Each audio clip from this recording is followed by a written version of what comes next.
બનાસકાંઠા જિલ્લાના દાંતા તાલુકાના વિસ્તારમાં ધોળા દિવસે બની ચોરીની ઘટના. દાંતા બસ સ્ટેશન નજીક કપડાની દુકાનમાં બની હતી ચોરીની ઘટના. દુકાનમાંથી મહિલાએ ધોળા દિવસે કપડાનો તાકો ચોરી કરી ફરાર થઈ હતી. દુકાનદારે ચોરને પકડી દાંતા પોલીસને હવાલે કરી હતી. ચોરીની સમગ્ર કરતું સીસીટીવી કેમેરામાં કેદ થયું હતું અને દાંતા વિસ્તારમાં આવી ચોર ટોળકી બની સક્રિય.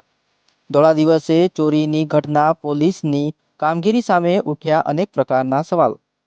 શું ચોરીની ઘટનાનો અંજામ આપતી ચોર ટોળકીને પોલીસ સહેજ પણ ડર નથી? તો દોસ્તો આજના ખાસ રિપોર્ટ સાથે હું છું પ્રકાશ ડામોર. ત્યાં સુધી આપનું ધ્યાન રાખો. નમસ્કાર.